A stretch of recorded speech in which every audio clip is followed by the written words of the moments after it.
Hi friends, welcome to my channel. எல்லோரும் எப்படி இருக்கீங்க? நல்லா இருக்கீங்களா? இன்றைக்கி நம்ம முட்டைக்கோஸ் பொரியல் எப்படி பண்ணலான்னு பார்க்கலாம் வாங்க. அதுக்கு தேவையான பொருள் முட்டைக்கோஸை நான் நல்லா கட் பண்ணி வச்சுருக்கேன். நீங்கள் எந்த சைஸில் வேணாலும் குட்டி குட்டியாக கட் பண்ணி வச்சுக்கோங்க. அப்புறம் வந்து ஒரு டீஸ்பூன் கடலைப்பருப்பு, ஒரு டீஸ்பூன் பாசிப்பருப்பு. பாசிப்பருப்பு சின்னதாக இருக்கும் இல்லையா, சிறுபருப்புன்னுவாங்க, அதை ஊற வச்சுருக்கேன் ரெண்டுத்தையும் சேர்த்து.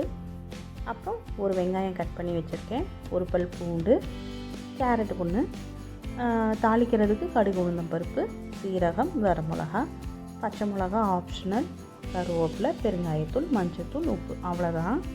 தேங்காய் துருவுனது. இப்போ வந்து நம்ம ஒரு பேனை எடுத்துக்கோங்க. ஹீட் பண்ணிட்டு அதில் ஆயில் ஊற்றிட்டு கடுகு போட்டுக்கோங்க, உளுந்தம்பருப்பு, பெருங்காயத்தூள், வரமிளகா, கருவேப்பிலை, பச்சை மிளகா எல்லாம் போட்டு நல்லா தாளிச்சிட்டு நம்ம வந்து முட்டைக்கோஸ் இருக்குது இல்லையா, முட்டைக்கோஸ் கட் பண்ணதை நம்ம அளந்து வச்சுக்கலாம். அதுக்கப்புறம் நீங்கள் வந்து இதில் வந்து வெங்காயத்தை போட்டு நல்லா வதக்கிக்கோங்க. வதக்கினதுக்கப்புறம் மஞ்சத்தூள், உப்பு ஆட் பண்ணிக்கோங்க. அதுவும் வதங்கினதுக்கப்புறம் நம்ம பருப்பு வச்சுருக்கோம் இல்லையா, அந்த தண்ணியை வந்து ஃபில்டர் பண்ணிவிட்டு இந்த கடலைப்பருப்பு, பாசிப்பருப்பு ஆட் பண்ணிக்கோங்க. இது நல்லா வதங்கின கொஞ்சம் ஒரு 2 மினிட்ஸ் சும்மா அப்படி வதக்கிட்டிங்கன்னா நம்ம முட்டைக்கோஸ் கட் பண்ணி வச்சுருக்கோம் இல்லையா, கேரட் ஆட் பண்ணிக்கோங்க. கேரட்டையும் நல்லா வதக்கிட்டு முட்டைக்கோஸ் கட் பண்ணி வச்சுருக்கோம் இல்லையா, அந்த தண்ணியை ஃபில்டர் பண்ணிவிட்டு முட்டைக்கோஸை ஆட் பண்ணிக்கோங்க.